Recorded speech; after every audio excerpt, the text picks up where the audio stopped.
Hello friends and welcome back for another episode of Indie Impressions. My name is Nick and today we're going to be looking at something that's been getting, I think, way too small amount of coverage. It's called Blockscape by Jens Blomqvist, and the comparisons are going to be very easy to make, but I'm going to be very careful in not making them to another game that you may or may not have heard of.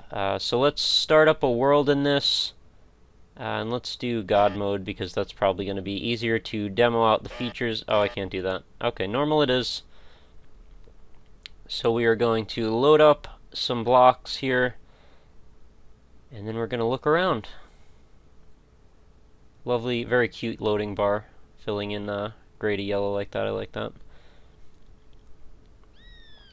So here we are. Again, I'm not going to make it, but you guys are welcome to draw your own conclusions if this may or may not remind you of something. But I'm not going to hold that over the developer the whole time because I think that this does approach it in a very different way. In fact, a very important way. If you'll notice, there are slants, which are features that you do not have in other games necessarily. So we've got a very vast ocean here, and it looks like some very interesting, much more high-res textures than I'm used to. And I can just carve right into them. You'll see that's going to give me access to a whole array of different bits and pieces down on the bottom there, which I can use to build more stuff. I can stack them up and make a whole variety of different shapes. The jumping height is quite generous, I have to say, as well. So, how does one browse through their bits? Let's see. Got number keys over here, and that's going to let us make slants, or cut into slants at least. There it is. So make a triangle there. We can do, what's this shape? That is a strange shape. I don't even know what to call that. I guess it's just a diagonal incline of some sort. So yeah, there's definitely some stuff I can look through with that, but we're going to actually walk around a bit and take a look at what kind of diversity we might expect from this experience. There is multiplayer, of course. That is a large factor to sandbox games like this. So exploration, building, just enjoying what's here, experiencing a procedurally generated landscape, and making it your own in a way. So we've already climbed what appears to be one of the tallest mountains in the area, and we've got quite a view, and it looks like the draw distance is a little bit rough with this one. It's having trouble loading in, but there's a lot more complexity going on since we're dealing with not just, you know, cubes, but we're also dealing with angles as well. So there's a lot more that it needs to compute every single time when it's going to load those chunks in. So what happens if I dig into this? Okay, I'm going to get into some dirt, which makes some sense, I suppose. And if I keep digging into that, some rock. And you'll see it's adding up insane amounts of these blocks in my inventory. Before I go any further, I should mention this is a beta. The developer has 3 phases in mind with how this is going to proceed, and as far as I know, we're still in the first phase, which is to construct the very most basic framework that things will exist upon, and then from there build out into more of a structured game, very much in a similar method as that other one. So there's a tree. What happens if I cut this? Nothing? Just wondering what gravity does in this world. Okay. And I can switch between these bits here with the, what is it, Y, T, Y, U, I, O, and P. And that can put a light, which will dynamically light up everything, which is very cool. Perhaps not quite necessary. Love the water effects, those are very nice. There is a mod for that game I keep trying not to talk about that does make it look a little similar to that, but This was built from the ground up with this in mind. So it looked when we spawned onto this world as if we were... Oh, there's a bit of a gorge here. Some sort of a caverny hole. It looked like there was an ocean out in front of us that was quite vast, which made me wonder, are we at the edge of a continent of some sort, or are we on an island? As we so often find ourselves on in games like this.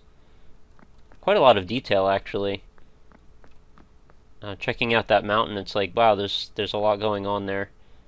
So understandably, when I'm recording, the frame rate has taken a bit of a hit. So we got a whole bunch of leaves. You can just go and collect stuff. Let's check out what the water does when we interact with it a little bit. Just say cut into this beach over here. Oh, it does actually look like it updates. And there appears to be water flowing in. Yep. Slowly but surely. It's taking a few seconds to get acclimated, but it is making that motion.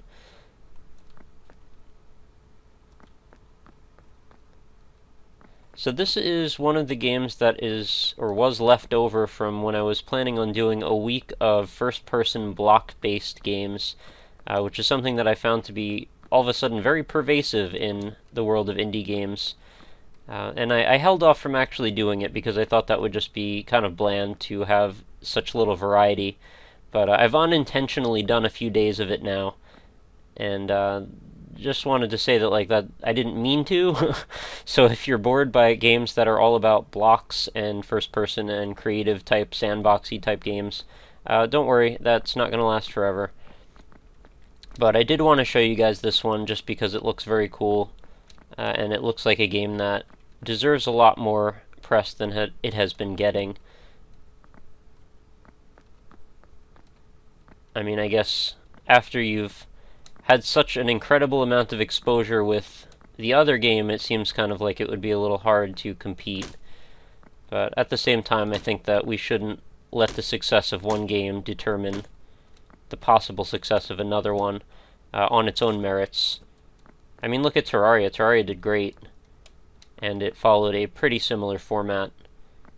And I still see that there is plenty of room to expand upon that format. I think that just because the way that Minecraft approached it, it carved out its own niche, and I don't mean to keep making mining references, but it did it very specifically, and I think that there are a lot of other approaches that could be taken to yield even more interesting gameplay elements. So I'm completely up for embracing every developer that wants to go in that direction, as long as it does so in a tasteful way, and it's not just like the controversy we've been looking at with Torchlight and that iOS developer. We don't want any of that. Let them develop, let them make it as they see fit, but don't start taking assets or anything, or directly ripping off another game.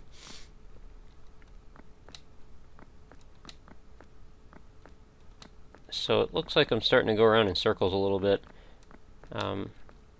Let's go in this direction. Let's just keep going in one direction, not turn around as I turn around. I just noticed there's something over here that's a different color, and it looks like a bed of flowers, actually. No big deal, let's keep going.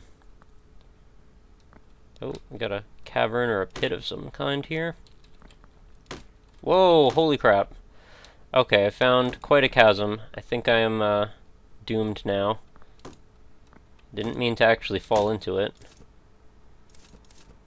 Can I can't seem to place any more lights. Can I just put a flat light somewhere? No? Maybe I've hit a cap of how many dynamic lights can be out at one time, or maybe it's just a bug, who knows. Yeah, game's not done, so no worries. Can I, climb the walls or something? Because I'm never going to get back out of this pit now. There's not even a chance of it. At least there's some sort of, a reasonable amount of light coming from my character inherently. Wow, this is deep. They just keep going down and down and down. So it looks like somebody's been working on their cavern algorithms.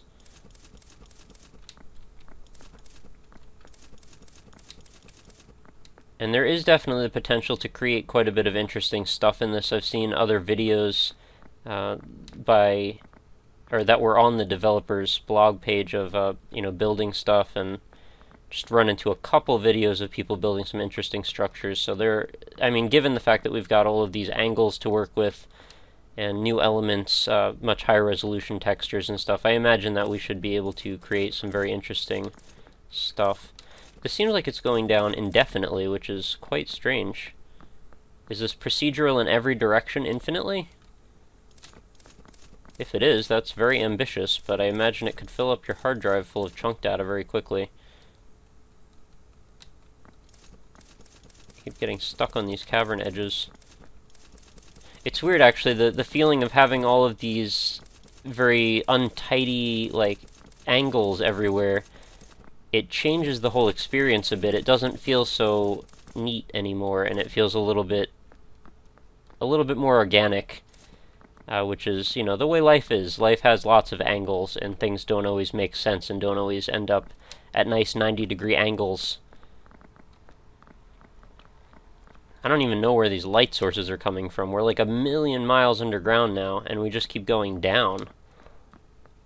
I imagine if you come into this video from a weird time reference, you'll probably end up not knowing that I'm actually moving down this whole time, and you'll think I'm probably just crawling sideways along a wall. So yeah, that is not the case. We are doing some very deep spelunking. Holy crap, it just keeps going. I guess it's loading in just in time for me to see it. Very strange that there would be light sources with no light, but I guess that does sort of break up the monotony of looking at nothing but dark rocks. Also weird that this keeps finding new ways to connect to other places. I would think I would have eventually run into a solid wall that I would have no way around other than to go back.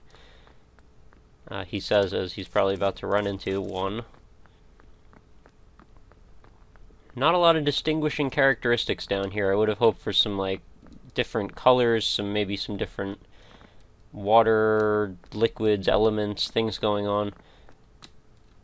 But at least the lights do break it up. So it seems like I can probably keep doing this forever, which would make a pretty cool screensaver, I have to say. So I think I'm probably going to be about done at this point, because there's not much else I can do except to keep going down. So this is a game that I would recommend you guys check out. Put it on your watch list, at least, if you have one. It's still perhaps a little ways away from being done, but as it stands already, there is some promise to the development. And as usual, I'll put the link to the game in the description for you guys to check out. I believe it is free to get in and play, and a multiplayer should be free as well. So I don't see a lot of a reason not to, and to at least follow the development as we add new features and see where this goes exactly. I don't know where I'm going. I'm lost. I'm about 10 million miles underground now. I don't think I'm ever getting back out. But thank you for watching another episode of Indie Impressions. This has been Blockscape. Feel free to head on over to facebook.com/indieimpressions, where I post every night's video. You can leave comments, pass them on to friends. If you have a friend who's especially into Minecraft, tell him about this one. He might be interested. He or she.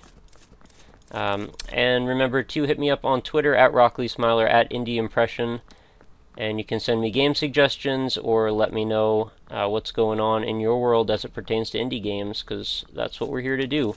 Pass on the conversation, keep things going, find new stuff, have exciting experiences, all of that good stuff here on my channel. So thank you again for watching. This has been Blockscape. I will see you next time.